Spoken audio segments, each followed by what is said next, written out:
Boomerang is on so many levels. As I was watching that movie, I didn't realize how big of an impact it had on me. I've always had an affinity for Black excellence. I love when they show Black people in a positive light at the top of their career and doing all this stuff. I would never consider myself the Eddie Murphy character, the womanizer or the person who had all the chicks. But I did realize that he was very particular about what he liked, and he was very fluid with the way he dated. Right? He wasn't trying to fall in love and all this stuff. But and then I think I already didn't like feet, and that movie just solidified the fact that I hated feet. Anybody that knows me knows I hate feet with a passion.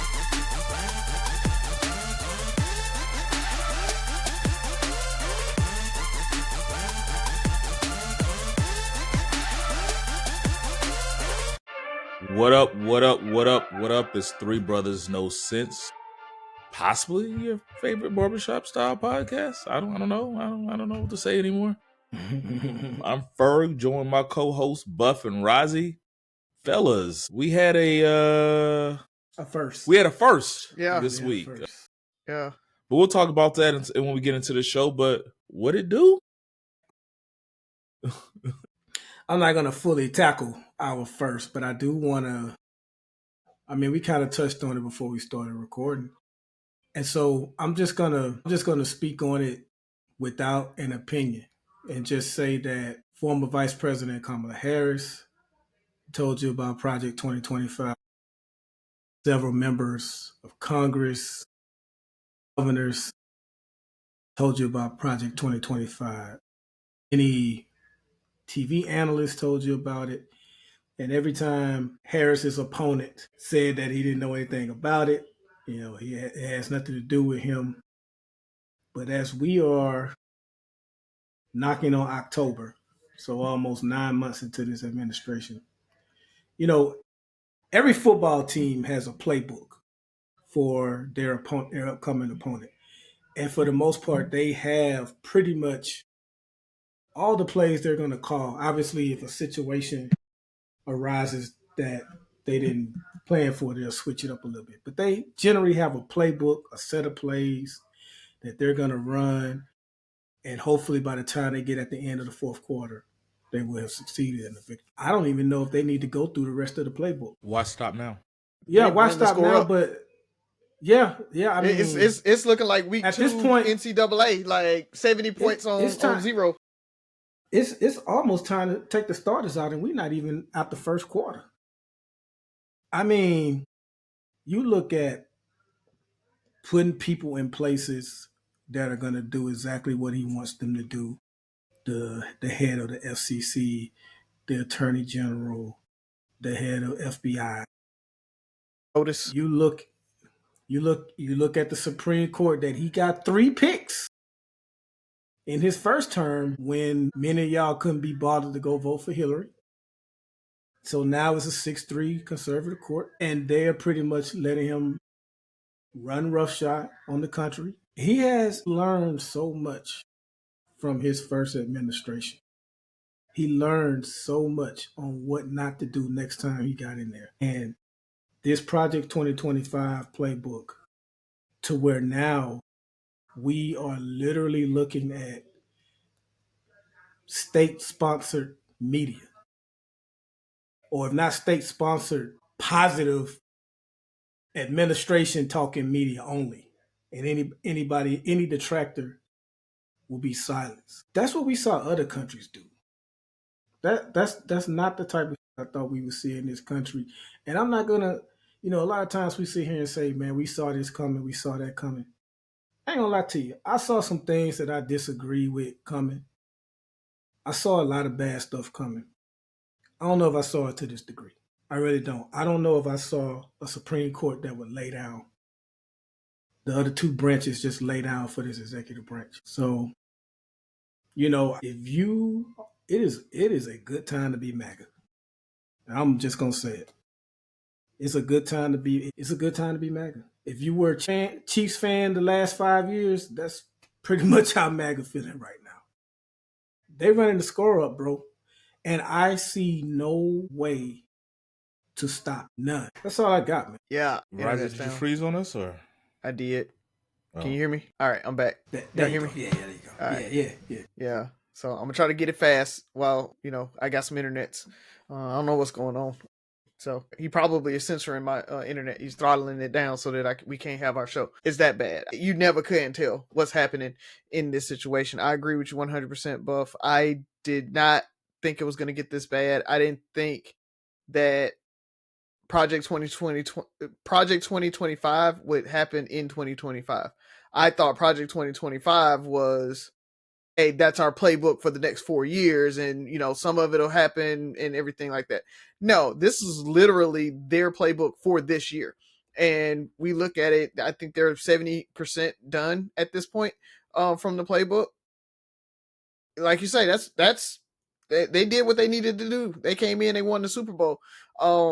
Firing Jimmy Kimmel and all of that, I think is, and for the folks who maybe are living under a rock that don't know, ABC fired Jimmy Kimmel basically because he said something about Charlie Kirk. And I know we'll probably talk about it later, but that first that we are talking about is we took a show down. We were to the point where we didn't feel like it was worth it for us to keep the show up and make the comments that we made, knowing that it could be backlash. And over 150 teachers have lost their jobs in Texas because they posted about Charlie Kirk. There are people who in universities across this nation that lost their jobs. It's to the point where 4 years ago, 6 years ago, when people were making fun of, we talked about it a little bit on the show, right? People were making fun of the atrocities that were happening to Black people. Nothing was being said. And now, if we don't do the talking points, like Buff said, you can be canceled, you can lose your job, it's scary out there right now to be media, to be personalities that go against the grain or against the administration. It's almost becoming an insurgency, right? Like the left is going to have to be an insurgency. And the problem with that is he's already trying to create Antifa and say that they are a terrorist organization. The problem with that is nobody really is a card carrying member of Antifa. So literally you can just be like, I think they're Antifa. Now that we're terrorists, that person's a terrorist, and you can roll them up with ICE, or you can roll them up with the FBI and disappear people because now you're treating them like a terrorist. Like it's bad to the point where like the left is having to go underground and having to censor themselves just so that they can, get through the day and not lose their jobs and not lose their livelihoods. I talked about Jimmy Kimmel, and the thing about that is ABC's in the middle of a merger and the FCC can stop it. And so it's to the point where companies have to decide, are they going to deal with the administration in a negative light, or are they just going to roll over and do what they're going to do? And, I've talked a couple times about us boycotting Target. We're boycotting Target, but the thing is, I understand why Target did it, right? You understand why Target rolled back the DEI because they didn't want to get audited. They didn't want to have the administration coming down on them and everything like that. It's like one of those things that as a corporation and as a stakeholder or a stockholder of that organization, I kind of understand. I'm like, I get it from that point, that perspective. It's you're going to lose some sales.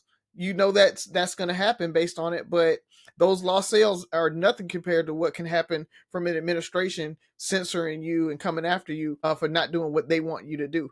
It's a bad situation we're in right now, and I want to get off my soapbox on that, but the only other thing that I had, man, is FAMU. They're having Razi, before you go too far, when you were talking about Antifa and him trying to label it as a terrorist organization, it makes me think of how some critics are saying that that's how the Venezuelan ship that got shot down is because he is labeling, had to Google the name, Tren de Aragua, the Venezuelan drug cartel that Trump alleges was transporting drugs to America, where he killed they destroyed the boat which killed 11 people. He's labeling them as a almost like a terrorist group as well. And so when you're dealing with terrorists, we all know that the rules of engagement change a little bit, right? It's not due process. It's not these things. It's seek and destroy. So as you were saying that, I was listening to an article either yesterday or today, and it made me think about that's potentially how he's skirting the responsibility of due process. Some believe, some experts are kind of thinking he's going that route. And so when you said that about Antifa, and that's my last time saying that on the show because I don't know how many times you can say it without flagging something, that's dangerous.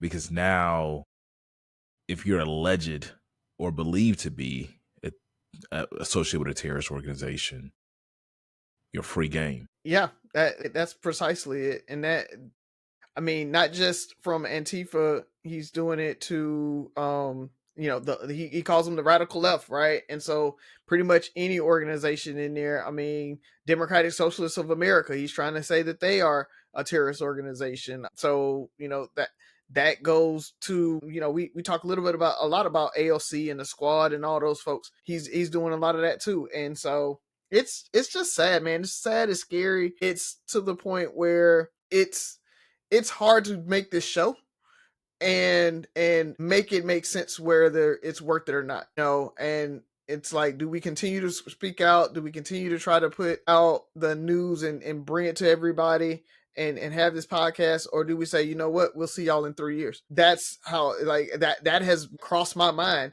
after having to pull that show last week. And so, I 100% down for the cause. Like, hey, it is what it is. I'm going to be here, but it crossed my mind. I want y'all to know that, we are committed to having these conversations and continuing these conversations, no matter what. So that's it, man. That's all I got. And I don't know how much y'all actually heard of it, but yeah, Razi, I understand where you come from, and that has crossed my mind briefly. And it's because we're not delivering the news. Just make sure people know that we're bringing things that were brought to our attention and having discussions from an everyday standpoint, shedding light on things that one of us may or may not know or understand, or having open debate on topics. And I think that that's healthy. It just, in today's world, we just got to choose the right subjects. But for me, it's another week, another great day to be alive. It's so much going on in the news. Interest rates. The Feds decided to drop interest rates a little bit. I definitely wanted to talk about that. Hopefully, when we get Razi back, maybe we can get some insight on that and the overall spin on that. I was listening to another. I subscribe to the Washington Post and try to listen to their sevens and a couple of articles a day. And they were just talking about the impact on the economy, and just there was a couple of good articles and just trying to understand the impact on Feds dropping the rate and what are experts saying is going to happen over the next couple of months, next couple of years or so. There's so many things going on with the job rate kind of being flat. Inflation is up. It's not horrible. I think we're at 2.9%, around 3% on average. We want to be around 2% annually. So not too bad. There's some belief that tariffs are impacting that. So once that normalizes, will we be kind of set? Rates potentially going down, but it's a slippery slope with all of it, right? You drop the interest rates. Interest rates are dropping probably because they want to affect the job market.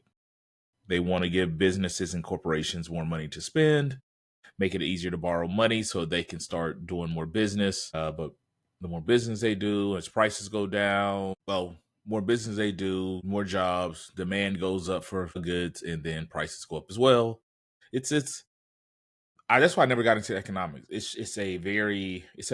seems like it would be very simple, right? It seems like, okay, let's have reasonable prices, reasonable wages, and make it easier to borrow money. But in this capitalist society, it doesn't work that way. So I will let the expert come unless there's anything you wanted to put in there, Buff. I actually, while we wait on him, I was going to go back to some of the stuff he said earlier, man. But he doesn't even have to keep this on the show, man. We could just be talking. I just remember when the Obama administration went after Rush Limbaugh, and they put out like an ad, and they said, I'll never forget this commercial. That they said he's the leader of the Republican Party, and they were trying to paint the Republican Party, far right, and saying that, hey, this is who your elected officials are listening to, this far left radio talk show host. And I remember Sean Hannity saying an administration should never go after a media personality, right or left. And It's dangerous. I just would love, because even Tucker Carlson has said, hey, yo, whoa, this is dangerous. I haven't watched Hannity's show in a long time, but I just would love to hear his thoughts on not just Jimmy Kimmel, because that really was, I mean, the FCC guy did threaten him, but that kind of was, this is the second time ABC has bowed down to his administration. Colbert. Yeah. Colbert, and don't forget, they paid all that money for what George Stephanopoulos said. I think it was like $16 million they paid. So I guess it's the third time bowing down if you really want to keep count. Well, no. Colbert is what, CBS. He's not ABC. You're right. Yeah. But that this administration has directly affected media, and the media, late night media, is different. Yeah, it's a lot of it's op-ed, right? Like it's not. I don't turn on Colbert. I don't turn on Jimmy Kimmel to get my news. I don't look at that like I go to CNN and I'm looking at, any of these, even any network, and to get the daily updates of the country and what I should be listening to. Our TV watching habits are so different. Like, it's so many different choices now. Like, they were big when you only had the 4 major networks, and that's what you watch when the news went off before you went to sleep. But now I think most of the people will watch on YouTube. If they heard, hey, Jimmy Kimmel had a funny ass stand up yesterday, Colbert had they'll go watch that. Or if their favorite actor or athlete was on the show, they'll watch that interview. But I think the amount of people that watch late night TV when it airs, without even looking at the numbers, I'm sure significantly. Real-time viewing is a thing of the past. Like, on just not even late night. It's so amazing to see people watch things on their phone while they're sitting in front of a TV. Like, he's talking to you, Tabitha. Even my mom, when she's up here, I'm like, well, you want to put it on TV? Like, no, I can watch it on my phone when she watches her stories. It's a different world. So I just want to know, like, I would love to ask Sean Hannity, like, what changed? Why don't you have the same energy? You shouldn't have, I don't even want to just pick on this, you shouldn't have any president that threatens to strip the license of a media company for negative comments. Like, it's not even just about so-called hate speech. So it's just. But this is the same. I'm not even going to talk. This is the same country that we have people that want to eliminate fact checking. Yeah. Right? Yeah. You can make up things that can be absolutely false and push back on that and defend that. The right to not want to be fact checked, but somebody has just an opinion. That's perfect. There's a guy named Nick Wright. He's on Fox Sports News. He's on the show called First Things First, which is just like First Take almost.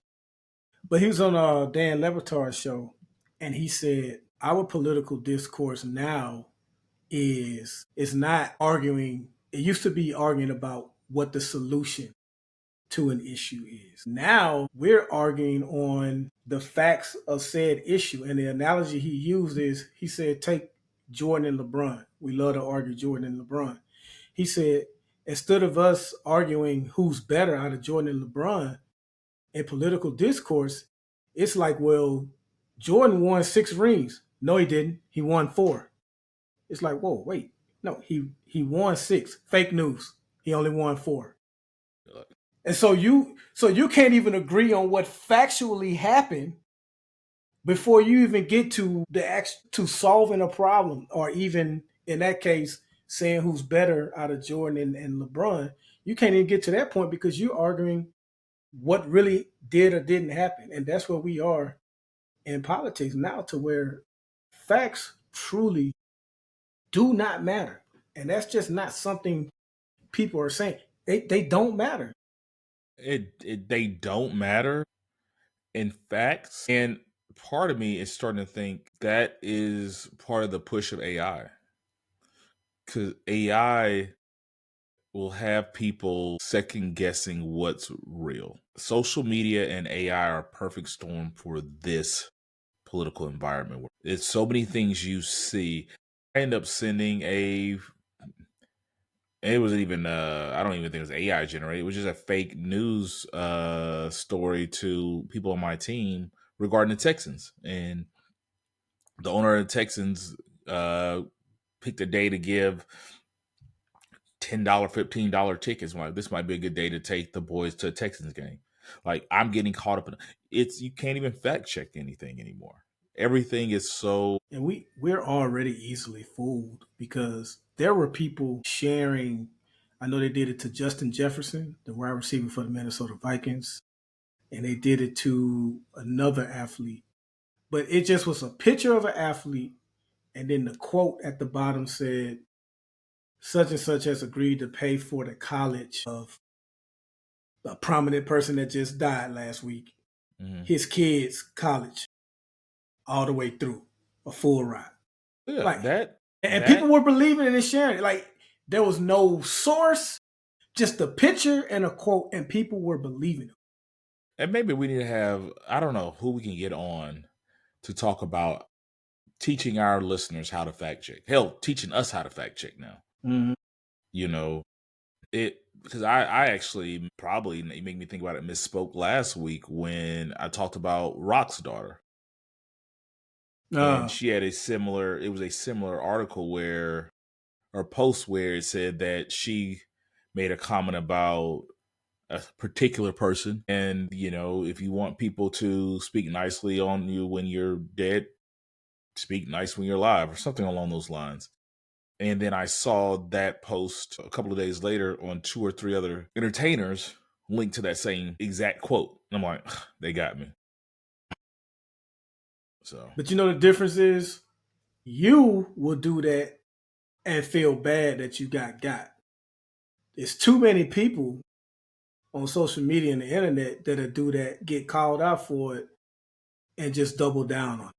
Yeah, I mean, that's bots. I mean, we got, and is it people? We're assuming it's people. Like, I rather it be people, but the world we live in now with all these bots, even one of the comments you mentioned, I think we kind of always like, that's probably a bot. Mm-hmm. Like, there is the world we live in. There is an attack on the general public's knowledge to stir up the country with just bots. I don't know, whatever you want to call it. It's just a weird time. Apparently, the particular case, he texted very chat GPT like language. Yeah. That joke read like, I was like, what? Man. Anyway, that literally was put in Chat GPT or Gronk and said, give me a narrative like this. Like, it was horrible, man. Nobody texted like that. While you were kicked off, Ferg mentioned that the Fed lowered the interest rate by a quarter. Mm-hmm. So we just wanted to get he had like a specific question about the economy. And it's just a general conversation, because I listened to this really good this post from the Washington Post, and they were just talking about the impact of the Fed's lowering the economy, lowering the interest rates, and kind of just talked about the economic state the country's in right now. Recap: job rates being low, inflation is not super high, but it's higher than what you want it to be. Interest rates are super high. The Fed's dropped it a little bit. And I was talking about how the reason I don't get into economics, because it seems like it should be so simple, but there's so many different things that pull on, like, you're robbing Peter to pay Paul. Yeah. interest rates get too low, inflation goes, there's so many things that can be attached to it. And then you throw in tariffs and who knows. Yeah, So it's the Fed's trying to strike a balance of keeping interest rates high when inflation is low, and you have high unemployment, right? So like if you have very high unemployment, then at that point you raise rates, and so by raising rates you can like slow down the economy a little bit, and so then you don't have to worry about inflation as much. And so when you start lowering it, like you say, you got to worry about inflation because the economy speeds up there.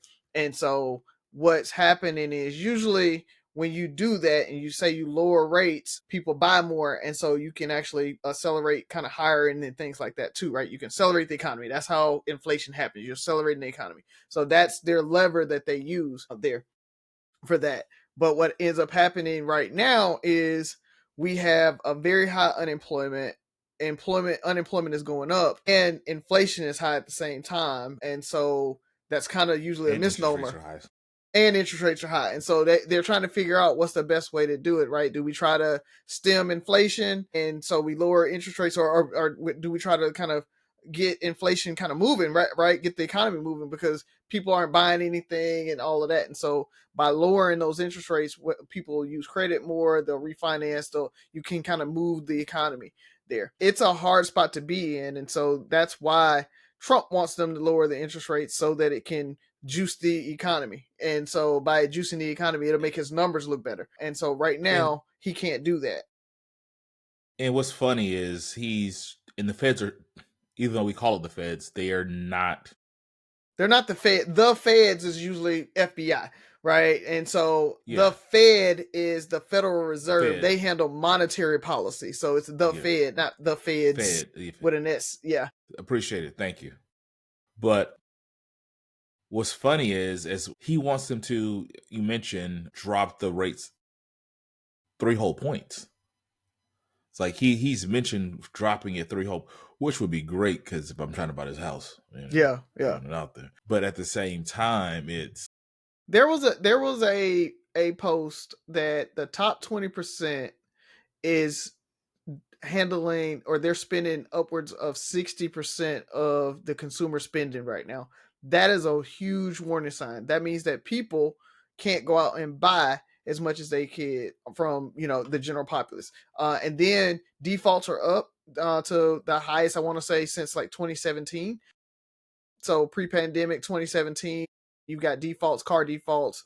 People are behind on credit card payments, those types of things. Credit scores have dropped the most since like 2020.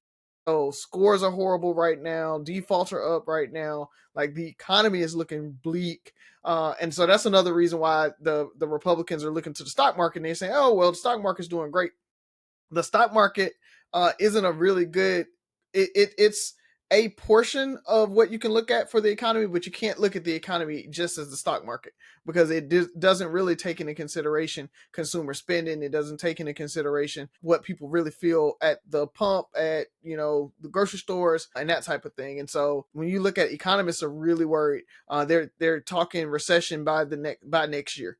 So they've been saying that for a while. It's we've been on the verge of recession for most economists have said that we have been on the verge of a recession, but they've been doing it's one of those things that they were doing the right things to keep us out of a recession. And so as soon as Trump came in and started doing what he was doing with the tariffs and everything else, that's when people really start saying we're probably going to go into a recession. And so we really are getting into a recession. And so a recession is 3/4 of retraction. And that's the problem, is people can say we're going to go into a recession, but you won't know you're in a recession until 3 to 4 quarters later, when you're like, you look back and you're like, oh, we have that contraction over the last 3 quarters. So we're in a recession. And so that's very, very difficult to do. When you look at the job numbers and everything that they had to adjust down, and all the unemployment rates gone up. So those are things that they're looking at, and they probably will announce that we're in a recession because you will have those 3 quarters of shrinkage through like the end of the year or the beginning of first. Well, Q2 was actually decent. Right. No, Q1 was bad. Yeah, no. Q was bad. Q2 was still a little bad. It had a little bit there, but what happens with Uptick. Q2? You had an uptick because that's when everybody was paying their taxes and everything like that. So June came in and people paid a lot of their taxes there, and so you got this big influx. And Trump did all those the tariffs, right? So you had all of that, and you didn't have the tariffs were on. People were still spending because they hadn't actually started buying anything, because you saw this huge influx of people buying stuff when he announced that he was going to have the tariffs. So in Q4 of last year, they bought a whole bunch of inventory, and so they're still going through that inventory now. And so the tariffs are just really starting to take effect, where they're having to pay the tariffs in like Q2, into Q2, Q3.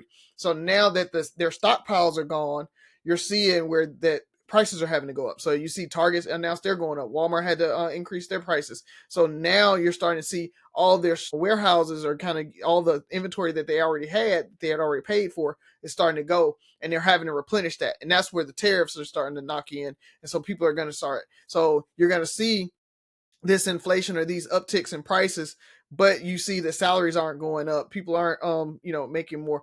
And then you take in all of the farm labor and everything like that is gone. And so that means that your fruits and vegetables and everything, farm stuff's going to be more expensive. So it's going to be like a perfect storm towards end of Q3, Yeah. beginning of Q4.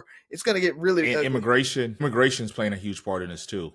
Immigration Because you're taking, and you think tourism. So tourism's down like 25% as well. A lot of people aren't coming to the US right now. So and I mean spending. Immigrants jobs that they were getting are not being filled. Their consumerism, the fact that they spend money, mm-hmm. Yeah. is going down. So this is it's one of those, a recession that I'm like, this seems different, right? It's too many levers, down levers, that you just can't flip the switch on one and start seeing the uptick, right? Mm-hmm. How do you fix the job reports when immigration is this way? How do you fix inflation when you have these wild tariffs? We can talk about this all day. I try not to get into economics. It frustrates me, but let's move on. Anybody who got a good question that we won't get canceled for today? I think I got one. So It's gonna be a quick one. Let it's me a guess. holdover from 2 weeks ago. No. It may be. I mean, but so Harvard made a study, and they said that One Piece is the most influential. Wait, was it One Piece or Naruto? Hold on, let me make sure. I don't want to say the wrong Naruto. anime. It's got to be Naruto. Buff's gonna like, I'm already checked out on this one.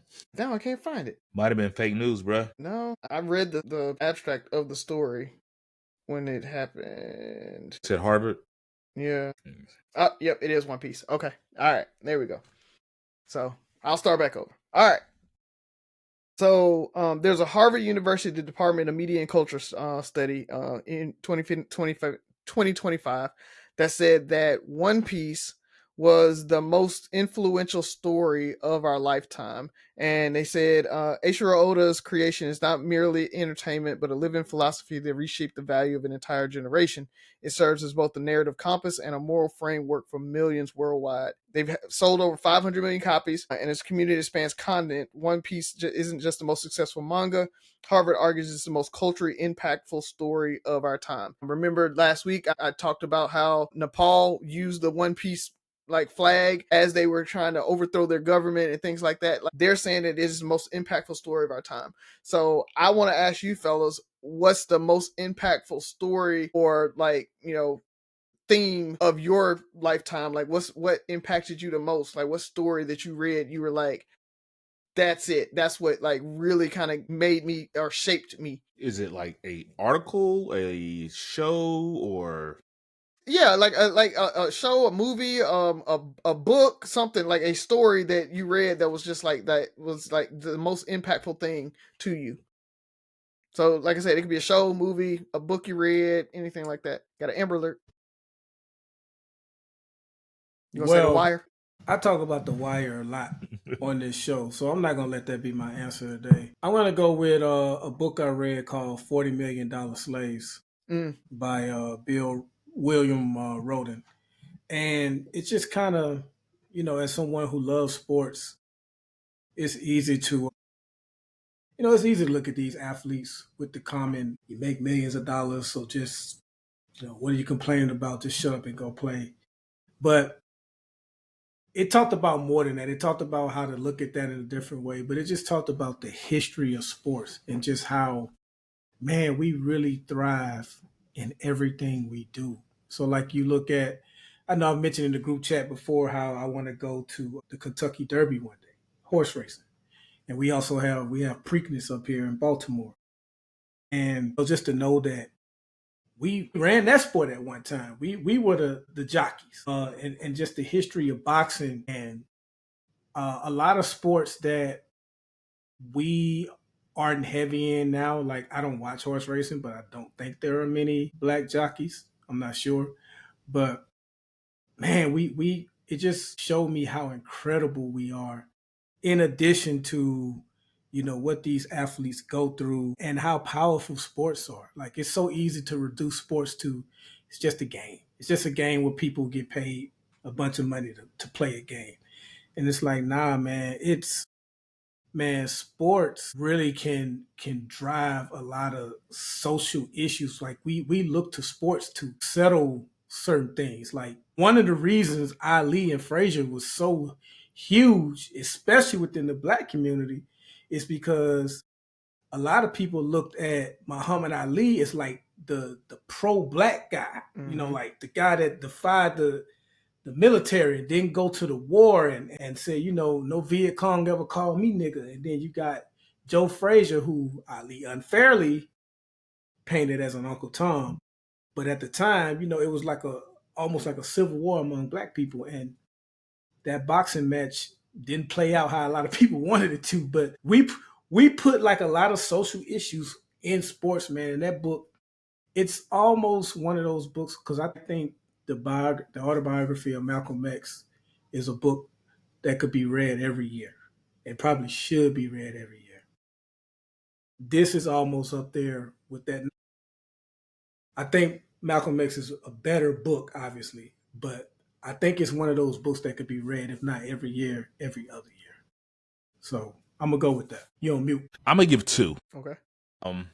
And my initial answer, first of all, was the shows that Bill Cosby produced just really had I will say, probably had one of the biggest impacts on me at a very young age. Mm-hmm. And this is not my answer, but just want to give credit to that, of what I thought a black nuclear family could be, and the success and the possibility if you strive for greatness. And then, of course, A Different World. So those are just off the top. But two, because one, I actually watched this movie with Z the other night, Boomerang. Boomerang is on so many levels. As I was watching that movie, I didn't realize how big of an impact it had on me. I've always had an affinity for black excellence. I love when they show black people in a positive light at the top of their career and doing all this stuff. I would never consider myself the Eddie Murphy character, the womanizer, or the person who had all the chicks. But I did realize that he was very particular about what he liked, and he was very fluid with the way he dated. Right? He wasn't trying to fall in love and all this stuff. And then I think I already didn't like feet, and that movie just solidified the fact that I hated feet. Anybody that knows me knows I hate feet with a passion. And Razi see me kick people that never mind. Interest. Although Robin Givens was the it girl in the movie, she sold sex. Like, she was sex on a platter. It was something about Halle Berry's girl next door demeanor, and I know they did it on purpose, that resonated with me. That complete woman, friend, this free spirit artist. And I'm sitting there watching with Z, and I'm like, damn, this is my damn Halle Berry. Right? This is, if you know, damn near every person I dated since I got to college was that girl next door, artistic, free spirit type person that that complete person that I could be a friend with and enjoy. And because what I loved about that movie was, like, they just enjoyed being around each other and had fun. It wasn't always about romantic. I don't even think I ever saw them have a romantic date. It was him cooking for her, him cooking and her helping him clean, like that partnership that I really appreciated, that really made me say, this is what I want in a partner when I date. And you know how I dated. It was like I'm huge on equality, like, hey, You were good. Like I'm people used attracted to to, you. yeah, people used to talk about, even you made fun of like my I got a something like a lady. Like you were very slow to give a title because you were like, what it meant, right? And so it's like, if you are my lady, you my lady, and you put them on a pedestal as your lady, like versus, so you can be my something like a lady all day long, but you're not going to be my lady until I'm ready for you to be my lady, like until I can do right by you. You're not going to be my wife Yeah. until I'm ready to be, a husband. And so you were really particular about that. And I can see, I don't know if Boomerang did that, but that was part of like you growing up. It was I think part of it. I think I took it seriously. I took the fact that I took that seriously. I took the fact that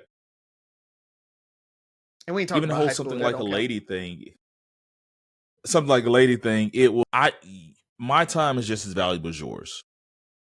It's like you need to reciprocate that energy that I give. I don't need you chasing me, but you should want to I'm not the only person dating here. And so I really saw that, like how they became friends and all this stuff first. So that's one. And then secondly, and I'm only going to talk about it really quickly, is a book called Ishmael. Yeah, that was actually Ishmael mine. is So, a but yeah, yeah. My bad. I'll let you no, talk about no, go, Ishmael. go, no, no, go ahead, and I'll just piggyback on it. So go ahead. Ishmael is. Did I put you on it, or did you put me on You it? put me on it. Yeah. In Afghanistan, it's a weird book that I can't even explain it, but it made me, as somebody who always kind of looked at things differently, it made me fully embrace the idea of looking at the world differently, not just from my point of view, but from all these different point of views. And if you think about me, sometimes it sounds like I'm a contrarian. You used that word the other day. Not really that. It's just like, have you thought about this though? Like, I understand why this is an easy route to go, but have you thought about this? We've talked about this situation from this perspective 1,000 times, but nobody really talks about this. And so Ishmael's still one of my favorite books. Ishmael, I still haven't finished the story of B. It was so weird. Ishmael Yeah. and my Ishmael, but two great stories. Anybody who wants to really just look at human nature and the world in a different way. And it helped me. And Z, that was the first book that Z read, because we were reading books together, that she read. And the fact that she read that book and was willing to talk about it and embrace it, because it's hard to explain. Because I think when I tried to explain to you, it was like, what? Yeah, it's a gorilla, and he really is kind of weird. So Yeah, yeah. And so for the listeners out there, Ishmael, like Ferg just said, it's a book told from the eyes of a gorilla. So somehow, I don't know, the gorilla can talk, right? So, but based on that, he tells the story of man from a gorilla's perspective, or from like an outside perspective. And so he questions a lot of things that we've told from history and like religion and things like that. And he's like, from this unaffiliated observer, he's like, yeah, what about this, what about that one? And he really makes you question like humanity. And so that really kind of made a huge difference. And maybe it was like, we're in Afghanistan, right? We're in our 20s, in our early 20s, and very malleable, impressionable. We're seeing all these atrocities happen, all right? And then you read this book and it's saying, question humanity, question like what you've been told from a historical standpoint and everything else. everything. Yeah, and just question everything. And so that really made a huge shift in me. When I came back, we always talk about, I got back and my mom was like, oh, you became a Muslim now, or like you're a heathen now.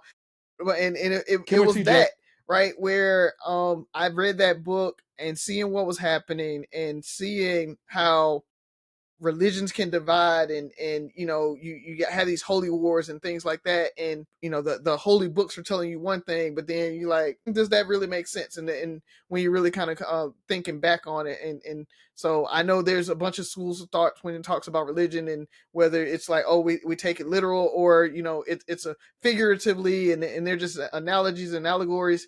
But I think it made me question it, and it opened my mind a lot to just kind of the possibilities of life, and being able to question it and say, okay, let's look at it from that different perspective, that different lens, and get out of what you've been told all your life for the last 22 years or 21 years, right? So I think that's what kind of that story alone just kind of catapulted me into a different trajectory.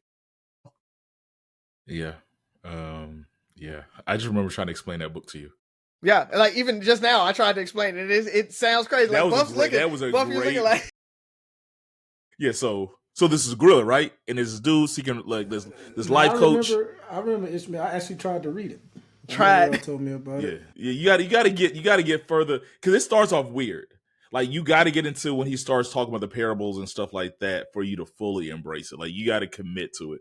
And Razi once again read it when we were in Afghanistan. I think I was reading my Ishmael by then. I was reading the second one, and so we had nothing better to do than read books and play video games and save lives. So yeah, but good book, really kind of molded me. And it's not for everybody. It definitely is not because I forgot who put me on it, but when they explained it to me, I'm like, what?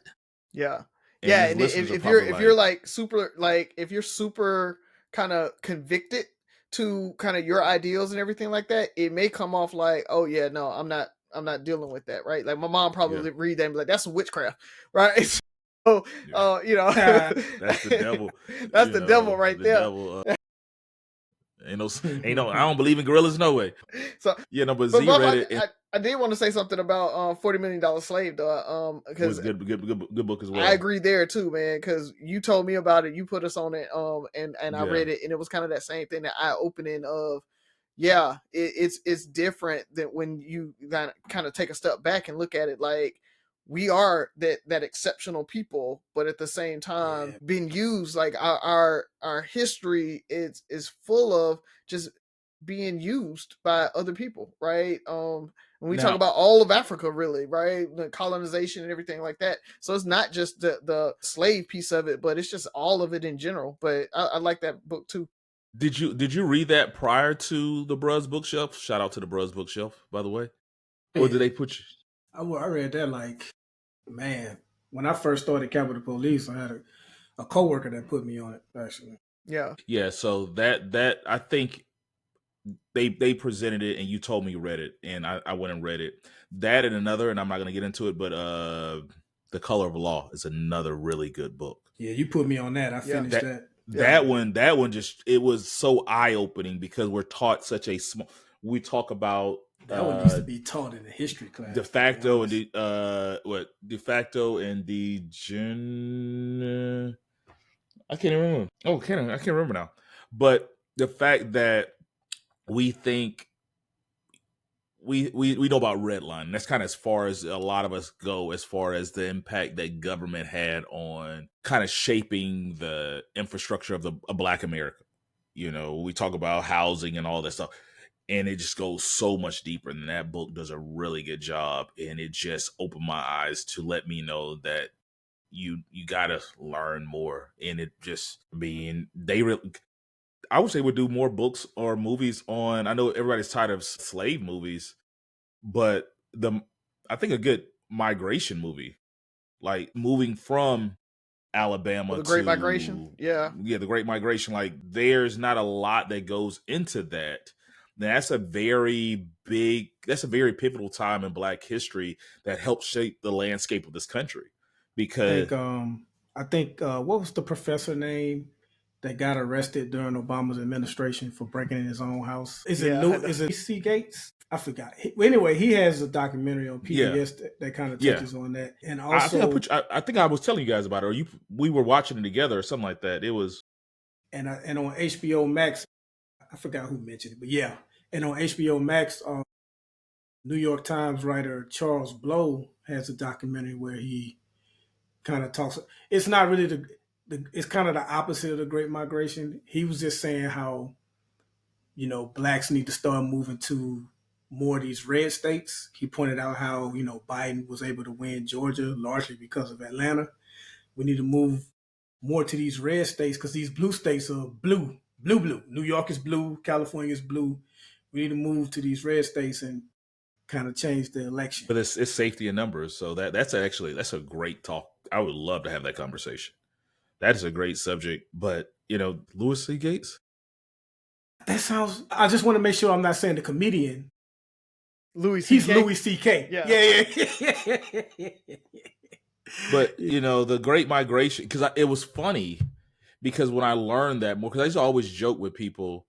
I have friends, especially when I got to fam. You have friends from all over the country, and oh, you from Alabama, you're from Detroit, you're from Chicago. It's like you're one generation removed.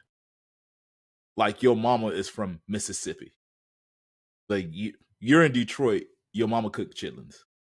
I was joked like, hey, the only difference is y'all have more colors of gators. My uncle's gators are brown and black. Your uncles are purple. So, talk to most black people from Chicago. They mama, at least grandparents are from Mississippi, Arkansas, Alabama, all these places. You're not that far removed. You're one generation. Yeah. And it was Henry Louis Gates Jr. Thank Henry you. Louis Henry Gates. Louis Gates. Louis, yeah. There you go. There you go. It's Dang. too close. Let's just call him Henry Gates because it's too close to Louis C.K. Yeah. And I did not want to make that mistake. Yeah. And when we talking about books, I always talk about Rise of the Warrior Cop that I've read or listened to it 3 times. That's another one I really, really like. So follow that author on Twitter. Yeah, Balco. I should read that book, but yeah, I do know. Mm-hmm. Okay. All right. Well, with that being said, fellas, let's close it out. Only thing I got me in is FAM is raising tuition by 15%. So, but I think that's going to end up being a very common thing over the next probably few years. Universities and especially HBCUs are going to have to raise tuition because grants have dried up. A lot of grants have dried up, especially with this anti-DEI movement from this administration. Trump moved $500 million into HBCUs, or he says he gave them that, but actually he took it away and then gave it back. And so I just want the listeners to know that he was forced to give it back. So he didn't give it to anybody. So I saw one of our non-followers post that. So, she was like, oh, I'm so excited. And I'm like, yeah, they kind of had to. They ain't have no choice about it. And so, but with that, I just want to say rates are going up, tuition's going up. Be ready for that. If you got seniors this year, be ready because college is going to be even more expensive come the 2026, fall of the 2026. So just be ready for that for everybody. I've got a graduate student right now, and I'm like, crap, that's more money that I'm going to have to shell out and try to help her get through grad school. 2 more years, y'all. 2 more years. Count them down. Is this a good time to join the military? Pay for college? Yes, it's you can pay for college and you can do what you need to do, but at the same time, the military just updated their grooming standards, and it's pretty very racist, right? They the whole thing about the shaving profiles, they're putting people out for shaving profiles. They changed a lot when it comes to your being able to wear braids and how you can wear your braids for women. The colors you can put in your hair. They're like, yeah, it has to be a natural, but then if you say put blonde hair in and then you get some new growth and it's black on the roots, they're going to try to say something to you about that. Like the administration and leadership is very, very hostile towards minorities right now. And so joining the military for minorities, I don't know if that's the best way to go, right? You just got to weigh that. So I just want listeners to know that you're going to be walking into a shitstorm that is the military right now if you decide that, hey, it's worth it to go and pay for my school right now. So, but I think that's what they want. They're doing what they can. You see it with ICE, you see it with the military. They're trying to make white males be the only people that join these things. They want to make it so difficult for anybody else that when they do join, that almost all your positions are going to be white males. They're trying to take out anybody from the upper ranks of any of their organizations that are minorities or women or anything like that, and install people that are loyalists to them. And most loyalists to them are going to be white males or maybe white women. And so that's what you're going to end up with. So it's scary out there. So I wouldn't say, yeah, just go ahead wholeheartedly join the military. That was a joke, by the way. But I'm having this conversation with several people because I mentor young boys, and that's always a talking point about the military. Mm-hmm. Let's see here. Contentville, what up? Inspire You on the Air app. Check us out. We're running things down there in the Gulf Coast region and nationwide. And speaking of the Gulf Coast, a billboard in Mobile, Alabama has been solved that had 2 black clowns on there. With it just had a quote saying "Time to get the clowns out." Made a lot of people upset, but apparently it turns out it was, I guess, an advertisement for a comedy show that's coming there October 12th. I think he missed the mark on that advertisement, but he did get people talking. I don't know. It depends on your goal.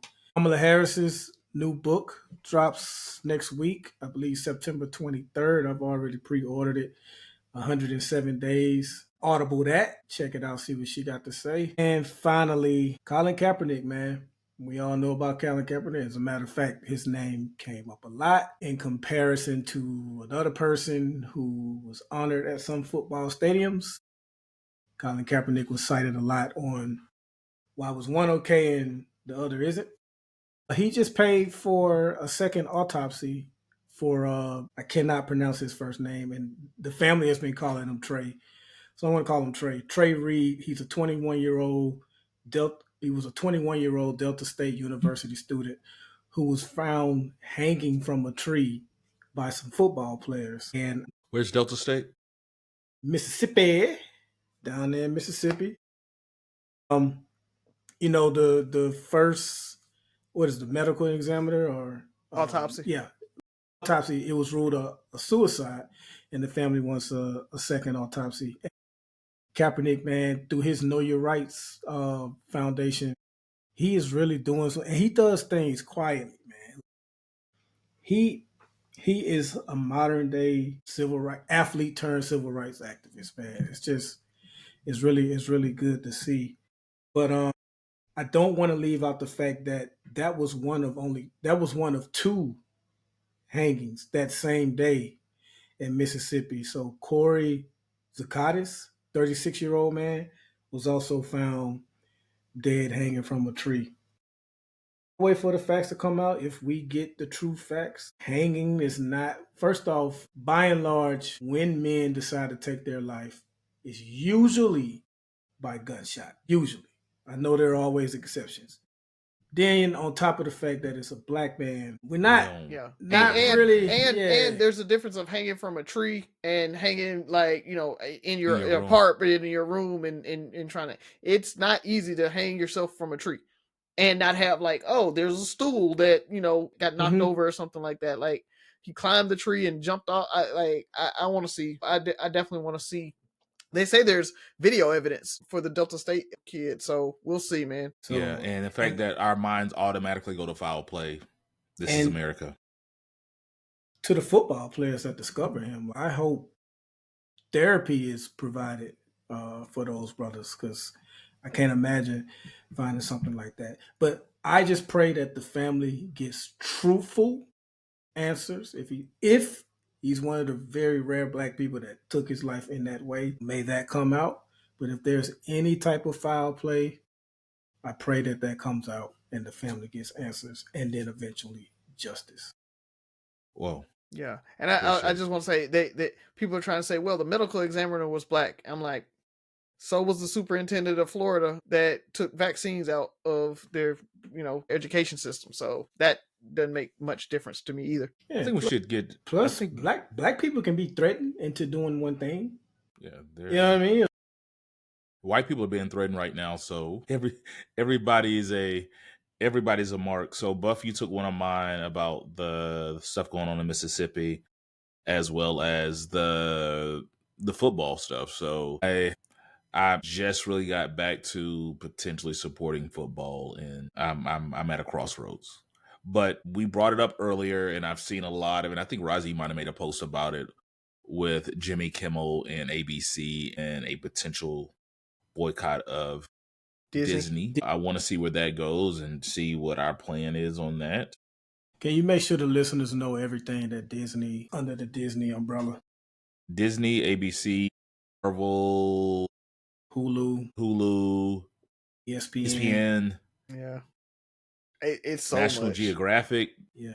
And they own FX now. Yeah, so it's a lot. I was in like, I'm like, man, I'm gonna miss my Marvel movies.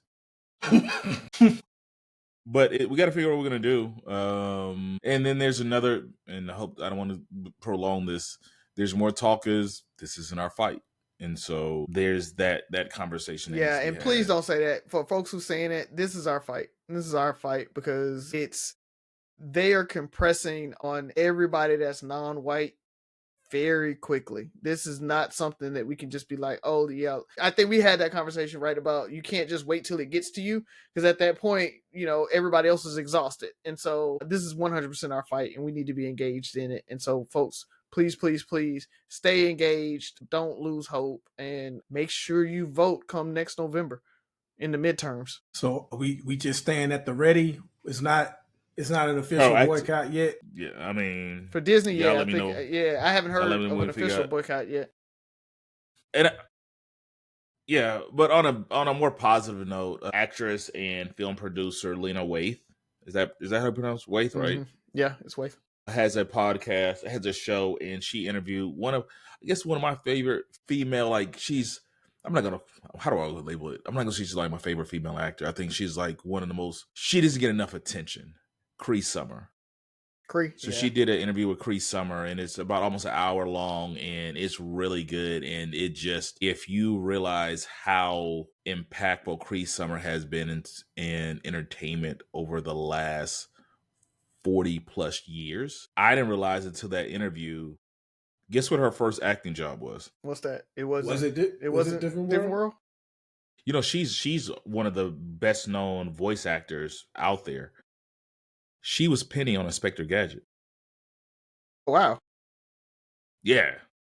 She told a story about how she got the job. Her dad was a voice actor. She's a Nepo baby, and how while he was out there interviewing for the position or trying something at the rehearsal, he's like, "Oh yeah, why don't you give a Korea try?" And she went in there and got herself together and literally got the job. She went in the bathroom, prepared for a couple of minutes, and got the job. She talks about her interview process and her time with everybody else from a different world and so many different shows like Rugrats. She was, I want to say, Susie Carmichael, the little black girl, and how impactful that was for her. And it's just so many Tiny Toons. It's just amazing how many shows she's done and been a part of it. And she's been famous, one of the most probably famous voice actors of our time, or impactful voice actors of our time, when you don't think about who's voicing characters in a cartoon. Yep. So I advise everybody to go watch it. It's pretty damn good. With that being said, anything else, fellas? No, that's it, man. Hey, ABC, y'all can change your mind like Cracker Barrel did. You can do that. Always do that. Well, they're trying to give him an out. They're like, oh, if he pays the family and apologizes, then he can get it back. And he's like, nah, that ain't happening. Him and Colbert need to get their own show. That's not an out. That's that's extortion. Yes. But Colbert and Jimmy Kimmel get together and do some stuff. Yeah, that'd be good. But with that being said, Three Brothers No Sense. That'd be great, actually. 6 Rules of Podcast. And truthfully, they can do it on like, YouTube. Share, subscribe, now, comment. I mean, you look at like Shay Shay and all these others. It's like, yeah, they're making enough money to support their podcasts, and I think they'll probably do just as well there. And then they can talk about whatever they want, and they don't have to worry about what the network is saying. I think that's kind of the future of like these news and these comedians and everything. I think they're not going to be affiliated with networks. I think it really is going to be. The hard part is getting big, right? And then being able to do it. So you need a network to be able to do that. He got kicked off. Well, Fergal, he was just going to finish. Yeah, your turn. Yeah. So we appreciate everybody for listening. 6 Rules of Podcast. Listen, like, share, subscribe, comment, and most importantly, listen again. Talk to y'all next week. You nailed it, bro. Yeah.